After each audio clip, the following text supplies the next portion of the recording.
Hello दोस्तों। सबसे पहले तो आपका बहुत बहुत धन्यवाद।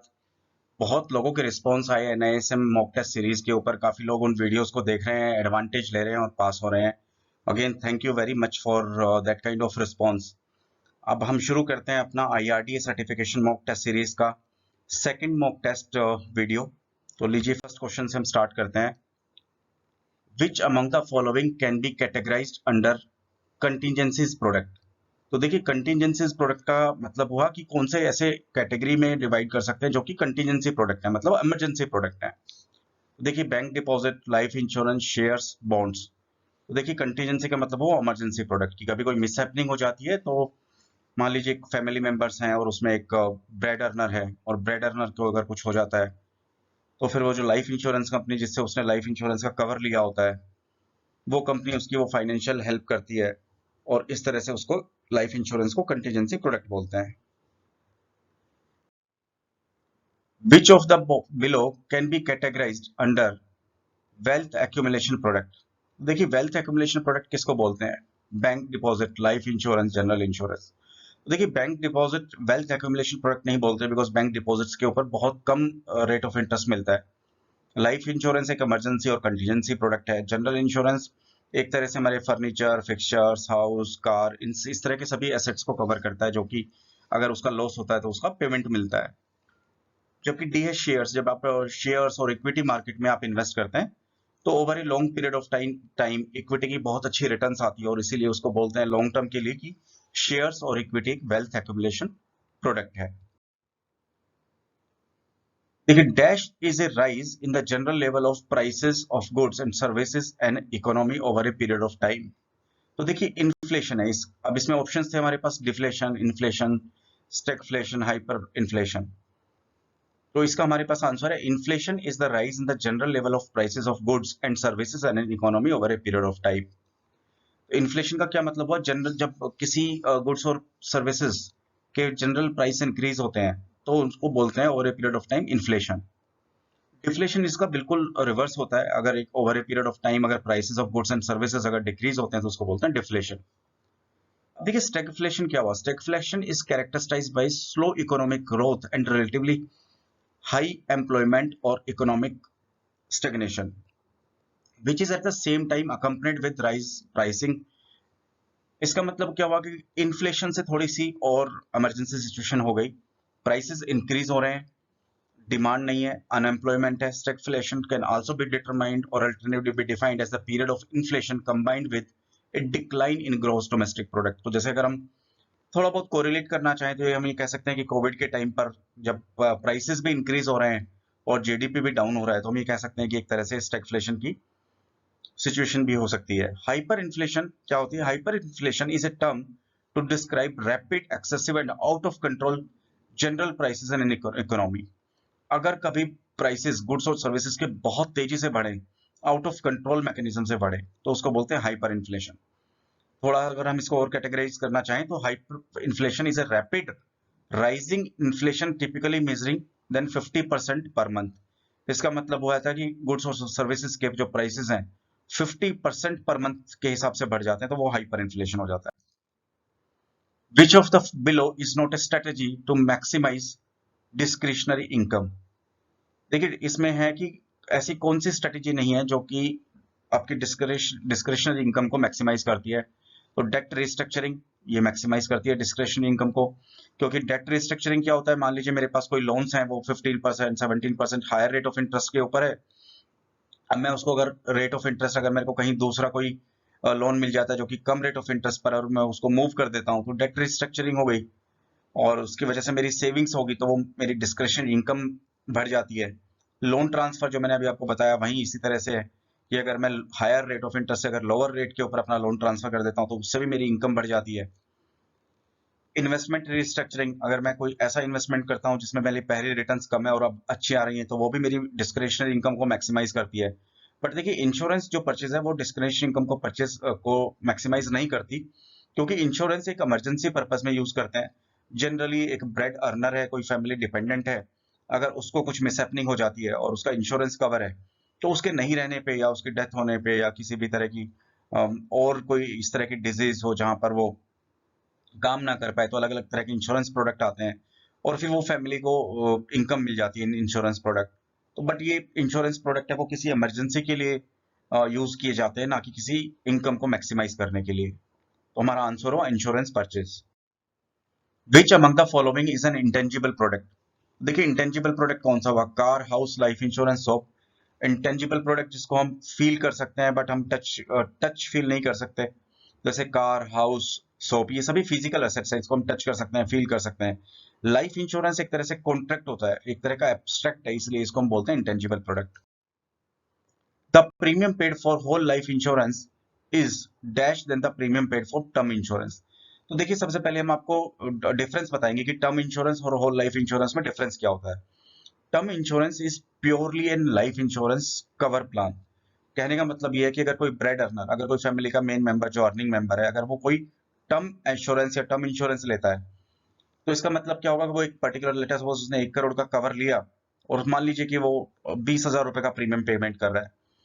तो टर्म इंश्योरेंस में क्या होगा, जब उस मेंबर की डेथ हो जाएगी, उसके साथ मिसहैपनिंग हो जाएगी, तब वो नॉमिनी को, उसकी फैमिली को वो पूरा 1 करोड़ रुपए मिल जाएगा। और इसके अलावा उस प्लान में कुछ नहीं होता, उसकी मिसहैपनिंग और उसकी डेथ होने के बाद ही उसको, नॉमिनी को, वो पूरा पेमेंट मिलता है, उसको बोलते हैं टर्म इंश्योरेंस। पर होल लाइफ इंश्योरेंस में क्या होता है? Whole life insurance provides coverage for the life of insured, वो कवरेज भी देता है in addition to paying a death benefit. Death benefit के अलावा whole life insurance also contains a saving component which cash value में accumulate, तो उसके साथ हर साल में कुछ ना कुछ कैश वैल्यू एक्यूमुलेट होती रहती है। These policies are also called permanent और ट्रेडिशनल लाइफ इंश्योरेंस। तो जो प्रीमियम होगा, देखिए प्रीमियम किस में होगा, जो टर्म इंश्योरेंस है उसमें सिर्फ कंपनी को कोई भी मिसहैपनिंग होने के ऊपर नॉमिनी को पेमेंट करनी है, तो उसमें प्रीमियम कम होगा। जबकि होल लाइफ इंश्योरेंस में क्या होगा कि अगर उतना ही कवर है तो कंपनी को टर्म इंश्योरेंस का कवर भी देना पड़ेगा होल लाइफ इंश्योरेंस में, साथ में उसको कुछ कैश कंपोनेंट जो कि वो एक्यूमुलेट होंगे as per policy terms and conditions, उसको वो भी देना पड़ेगा। तो जब कंपनी की लायबिलिटी ज्यादा होगी तो ऑफ कोर्स उस केस में उसका प्रीमियम भी ज्यादा आएगा।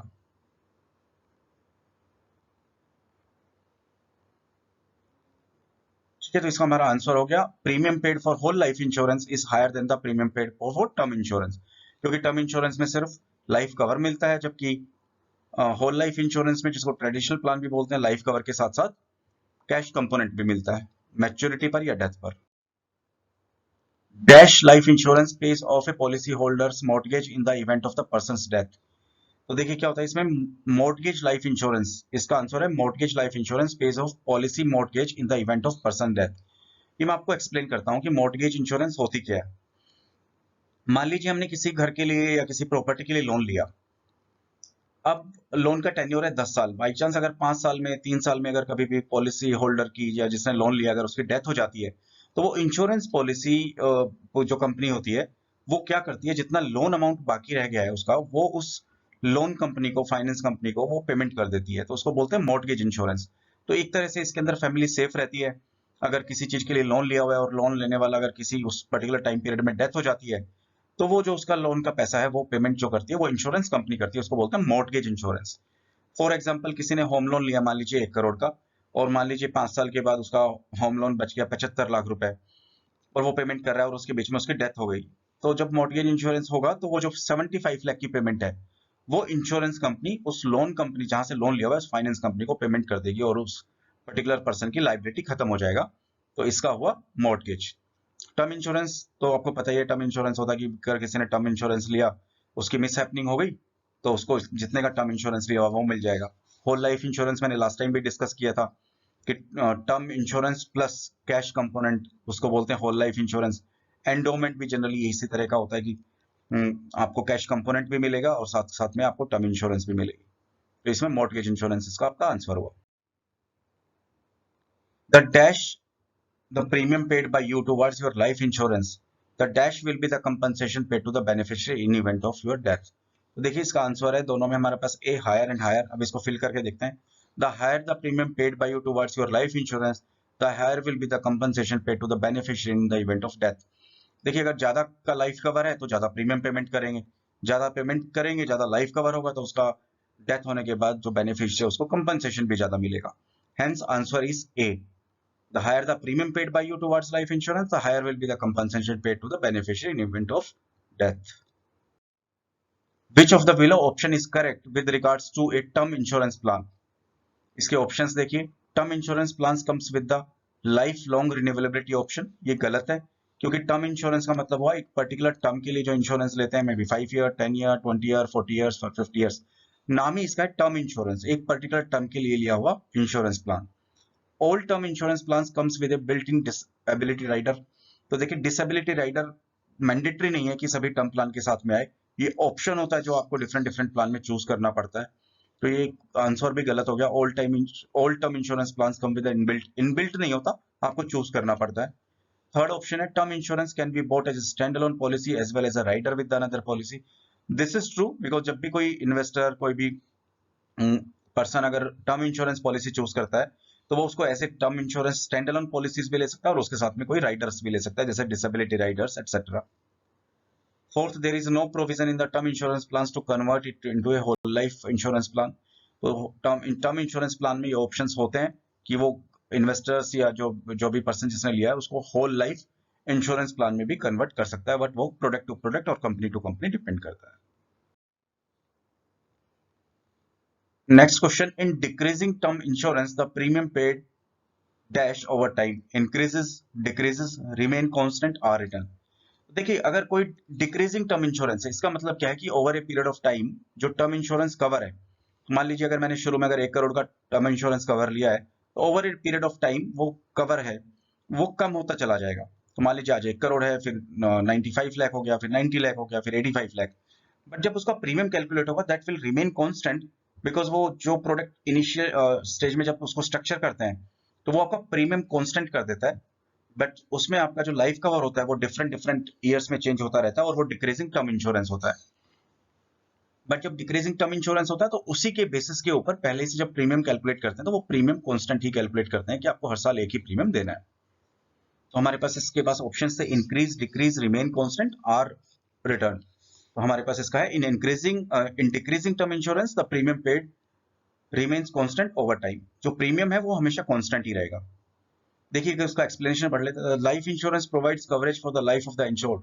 इन addition to paying a death benefit, whole life insurance also contains a savings component, जिसको हम बोलते हैं परमानेंट और ट्रेडिशनल लाइफ इंश्योरेंस। अब decreasing term insurance is a renewable term life insurance with a coverage decreasing over the life of the policy at predetermined rate. तो predetermined rate के ऊपर एक पॉलिसी है जिसका term insurance cover decrease होता रहता है। Premiums are usually constant throughout the contract and reduction in the coverage typically occur monthly और एनुअली। तो जो रिडक्शन इन कवरेज होता है वो या तो मंथली या एनुअली डिक्रीज होता है।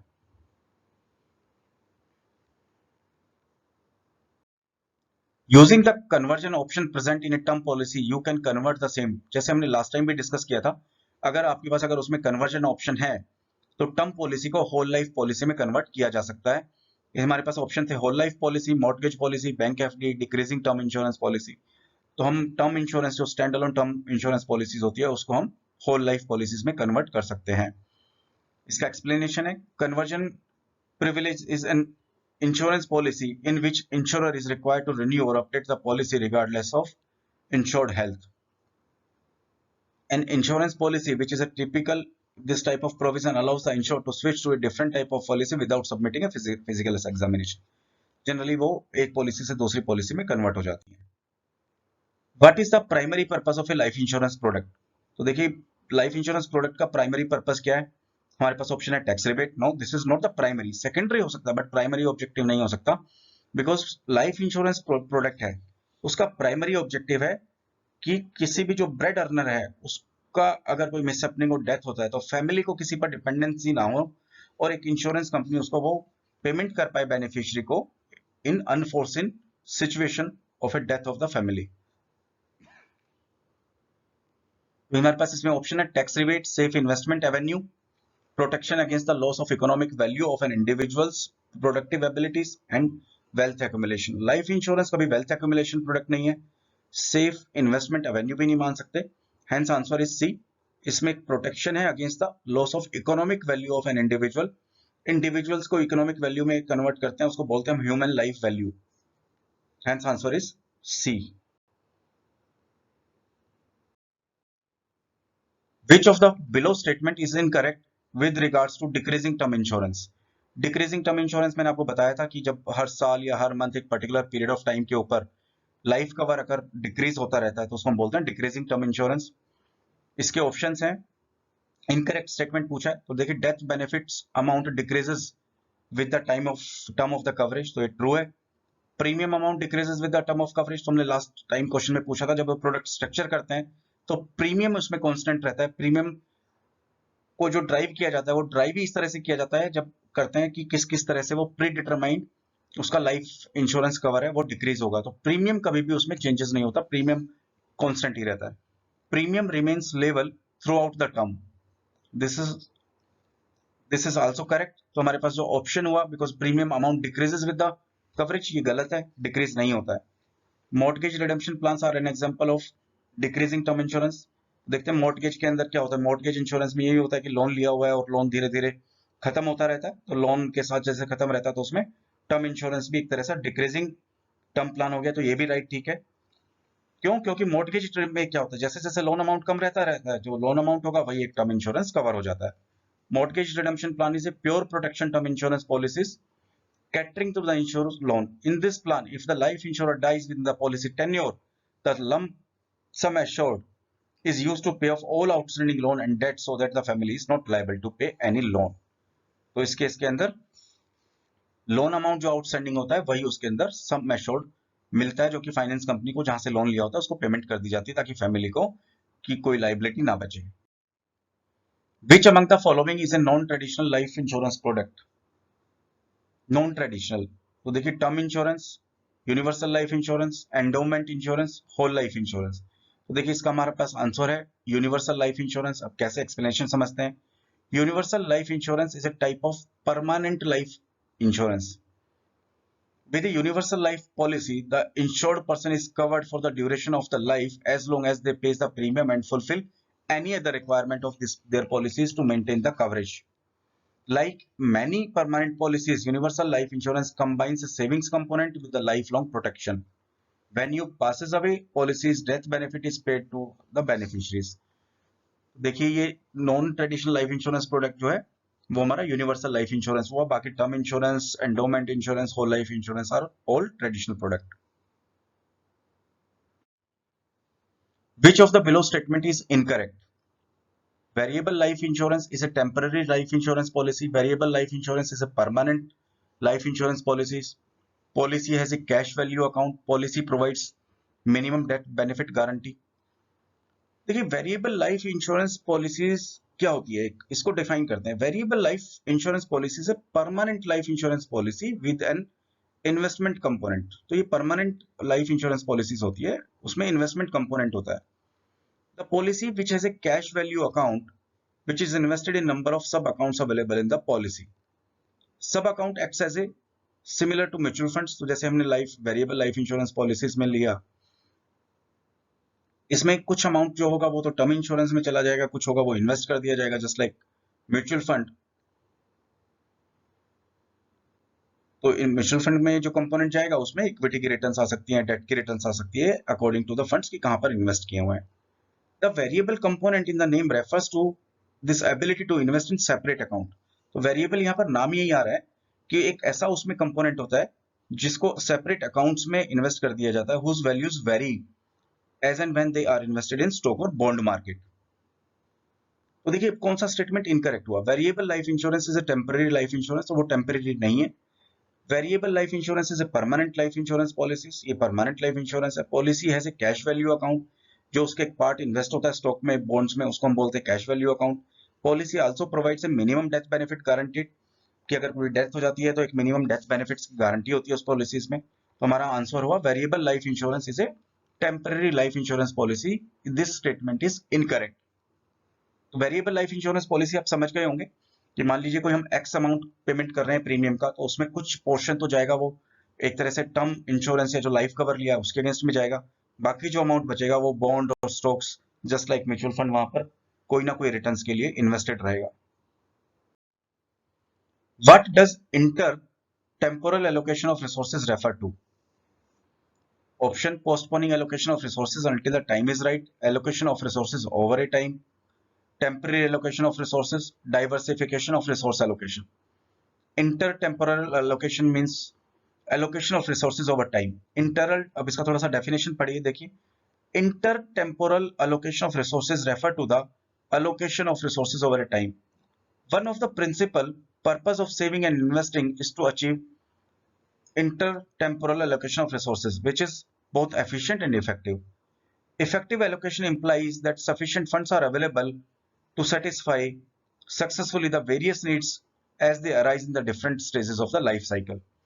तो intertemporal allocation resources का मतलब हुआ over a period of time एक resources को allocate करना so that goals fulfill हो सकें.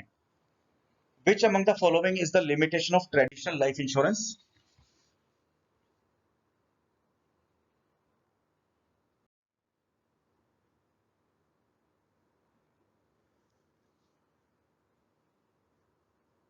Where are the universal life policy introduced first?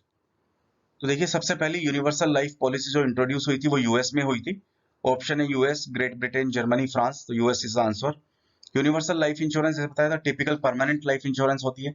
Universal का मतलब ये आपको as long as you live, ये आपको तब तक कवर देती है अंटिल और जब तक आप प्रीमियम पेमेंट करते रहते हैं, और या कोई फिर ऐसी कंडीशंस जो उस पॉलिसी में लिखी है जो कि आप फुलफिल करते हैं, तो ये यूनिवर्सल लाइफ इंश्योरेंस पॉलिसीज होती हैं।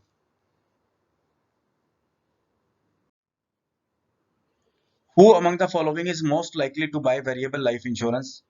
वेरिएबल लाइफ इंश्योरेंस क्या होता था, मैं बताता था उसमें कि वेरिएबल लाइफ इंश्योरेंस में मान लीजिए हम एक्स अमाउंट पेमेंट कर रहे हैं, तो इसमें एक पोर्शन मान लीजिए x/2 और x/3, एक पोर्शन उस प्रीमियम का वो एक लाइफ कवर के लिए जाएगा। तो हम लाइफ कवर मान लीजिए लेते हैं 20 लाख, 50 लाख, 1 करोड़, तो एक उस पर्टिकुलर प्रीमियम का पोर्शन उस पर जाएगा, और जो बाकी प्रीमियम का जो पोर्शन बचेगा वो इन्वेस्ट कर दिया जाएगा मे बी स्टॉक और bond.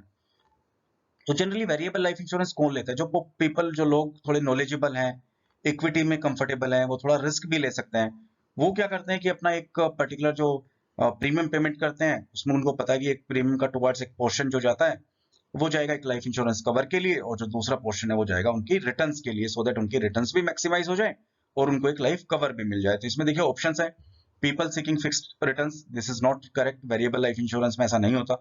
People who are risk averse and do not dabble in equity, देखिए वेरिएबल लाइफ इंश्योरेंस में पोर्शन कुछ इक्विटी और बॉन्ड में लगता ही लगता है। C knowledgeable people with comfortable equity, तो ये इसका आंसर करेक्ट है, क्योंकि नॉलेजेबल जो लोग हैं और जिनको इक्विटी से कंफर्ट है वही लोग इसमें इन्वेस्ट करते हैं। Young people in general, this is also a wrong statement, right. Which of the below statement is true regarding ULIPs? ULIP मतलब यूनिट लिंक्ड इंश्योरेंस प्लान। इस तरह के इंश्योरेंस प्लान जिसमें वही अगेन एक कंपोनेंट जो है वो आपका लाइफ कवर में यूज होता है, मोर्टेलिटी चार्जेस में यूज होता है, और जो दूसरा बाकी पोर्शन बचता है वो आपका इक्विटी मार्केट्स की रिटर्न्स और बॉन्ड मार्केट की रिटर्न्स में होता है। अब देखिए इसमें आंसर है कि which statement is true. Value of unit is determined bye A formula fixed in advance, ये गलत है। यूलिप में क्या होता है? Unit linked. तो देखिए आप यूनिट लिंक्ड जिस भी कंपनीज का प्रोडक्ट हम ले रहे हैं, जिस फंड हाउसेज में जा रहे हैं, उसकी पर्टिकुलरली जब इन्वेस्टमेंट करते हैं तो उसकी वैल्यू पहले से डिफाइन नहीं होती, उसकी यूनिट रोज चेंजेस होती है, और जब आप उसको पैसे को इन्वेस्ट करते हैं तो उस पर्टिकुलर डे पर कितना उसकी एनएवी है उसी के ऊपर आपकी डिटरमाइन होती है value of unit. Investment risk is borne by the insurer, देखिए इसके अंदर investment risk,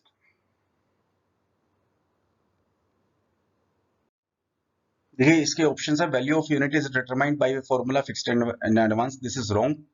investment risk is borne by insurer, ये भी हमने हाईलाइट यहाँ गलत किया हुआ है, because investment risk is borne by the insured, तो जो पैसा लगा रहा है ये उसी का रिस्क होता है। यूलिप आर ओपेक, तो हमारे पास इसका आंसर ए भी नहीं हुआ, because value of investment is determined a formula fixed in advance, this is wrong statement. B investment risk is borne by the insurer, this is also wrong. ULIP are opaque with regard to their term expenses savings component, this is also wrong, because उसमें सारे ट्रांसपेरेंसीज होती है ULIP में कि कितने उनमें term charges है, कितने एक्सपेंसेस हैं, कितने सेविंग्स कंपोनेंट है। ULIPs are bundled product, this is also correct, because उसमें आपका टर्म इंश्योरेंस का कवर होता है।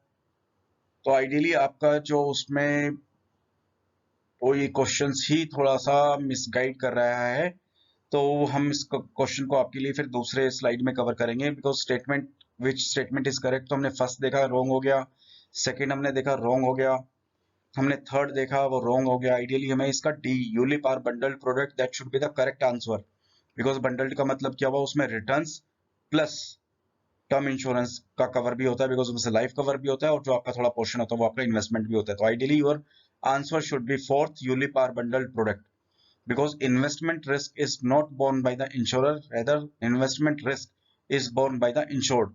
insured क्या हुआ, जिसको कवर लेना है, जिसको इन्वेस्टमेंट्स करनी है, तो इन्वेस्टमेंट रिस्क उसी की रहती है। All of the following are the characteristics of a variable life insurance. तो वेरिएबल लाइफ इंश्योरेंस दोबारा याद करिए क्या था। वेरिएबल लाइफ इंश्योरेंस वही जो एक पर्टिकुलर पोर्शन जहां पर आपका लाइफ कवर के लिए यूज होता है प्रीमियम का, और दूसरा जो पोर्शन होता है वो आपकी इन्वेस्टमेंट के लिए यूज होता है। तो हमारे पास यहाँ पर ऑप्शन है flexible premium payments, cash value is not guaranteed, policy owner selects where savings is invested, minimum death benefit is guaranteed। तो देखिए इसमें है कि which of the following are the characteristics of variable life insurance except, तो कौन सी नहीं है। देखिए flexible,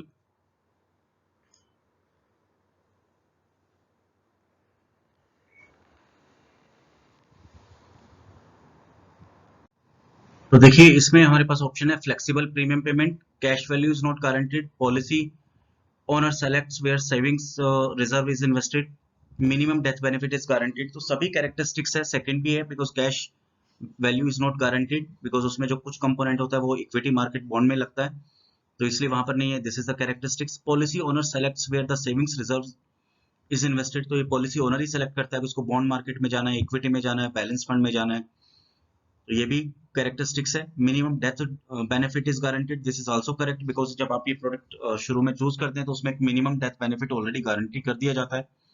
flexible premium payment is not the characteristics, because उसमें जो प्रीमियम होता है वो आपका फिक्स रहता है और ए पीरियड ऑफ टाइम आपको वही प्रीमियम पेमेंट करना होता है। Hence answer A, flexible premium payment is not the characteristics of a variable life insurance. Which of the below is correct with regards to universal life insurance? Statement 1, it allows policy owner to vary payments. Second, policy owner can earn market based rate of returns on cash values. तो देखिए क्या है कि it allows policy owner to vary payments. This below statement is correct. इसमें क्यों है देखिए, अब इसको थोड़ा सा एक्सप्लेनेशन सुनते हैं हम कि ये दोनों सेंटेंस करेक्ट क्यों है। Variable universal life insurance is a type of life insurance that builds a cash value, तो उसमें कैश वैल्यू कंपोनेंट होगा, स्टॉक मार्केट में इन्वेस्टमेंट होगा, बॉन्ड में होगा। तो it allows policy owner to vary payments, तो उसमें पेमेंट्स होता है जो फ्लेक्सिबल रहती है, किस तरह का पेमेंट्स करना है। And cash value can be invested in a wide variety of separate account similar to mutual funds and twice of this which is available in separate accounts. Bond में जाना है, इक्विटी में जाना है, बैलेंस फंड में जाना है, top 200 में जाना है। तो एक तो वो फ्लेक्सिबिलिटी हो गई। दूसरा, policy owner can earn market based rate of return on cash value, तो जो वो कैश कंपोनेंट जो उसमें इन्वेस्ट करता है उसके ऊपर मार्केट की रिटर्न आती है, because that portion is being invested into bond market और इक्विटी मार्केट। जैसे मैंने आपको कुछ 5-6 फंड्स के नाम बताए थे, सभी कंपनीज इसी तरह के फंड्स रखती हैं, तो जब आप उसमें इन्वेस्ट करते हैं तो हमें मार्केट बेस्ड रिटर्न मिलती है। हेंस आंसर हमारा C 1 and 2 are true. All of the following is true regarding ULIP except, मतलब सारे स्टेटमेंट ठीक हैं यूलिप में, एक को छोड़कर। तो हम पढ़ते हैं इसको। Unit holder can choose between different kind of fund, this is correct, because unit holder जब चूज करता है तो डिफरेंट फंड्स किस तरह के हो सकते हैं, multi cap, mid cap, small cap, large cap, top 200, different nomenclature होते हैं सभी कंपनीज के, तो डिफरेंट काइंड्स ऑफ फंड्स में यूनिट होल्डर अपनी चॉइस से इन्वेस्ट कर सकता है। Life insurance provides guarantee for unit value, देखिए कभी भी इंश्योरेंस कंपनी जब यूलिप प्लान्स में और मार्केट बेस्ड रिटर्न में करते हैं तो कभी भी वो आपको किसी भी इन्वेस्टमेंट्स की गारंटी नहीं करते कि वो अमाउंट कितना आपको रिटर्न्स देगा। तो ये हमारा जो आंसर है बी हुआ, बिकॉज ये कैरेक्टरिस्टिक्स नहीं है यूलिप की। Third, unit may be purchased by the payment of a single premium by regular premium, देखिए फ्लेक्सिबिलिटी होती है कि सिंगल प्रीमियम पेमेंट लेना है या रेगुलर प्रीमियम पेमेंट लेना है, वो इन्वेस्टर कैसे भी उसकी पेमेंट कर सकता है प्रीमियम्स की। And next question, answers or option, ULIP policy structure is transparent with regards to insurance expense component। देखिए यूलिप में जो पॉलिसी होती है उसका स्ट्रक्चर बहुत ही ट्रांसपेरेंट होता है, ईआरडीए के प्रोसेस के हिसाब से उसमें एक एक चार्जेस और एक्सपेंसेस और आपका कितना कंपोनेंट आपका इन्वेस्ट होगा वो क्लियरली डिफाइंड होता है। जब SIS उसको बोलते हैं हम, सेल्स इलस्ट्रेशंस जो जनरेट करते हैं और एक कस्टमर को शेयर करते हैं, तो उसमें पूरी ट्रांसपेरेंसी होती है। तो हमारे पास जो कैरेक्टरिस्टिक्स आया कि इसके अंदर आप ऑप्शन हमारे पास बी था, वो सही है। Life insurance provides guaranteed of unit value, this is not the ULIPs characteristics because returns are not guaranteed. दोस्तों आज तक के लिए यहीं पर हमारी सेकंड वीडियो थी।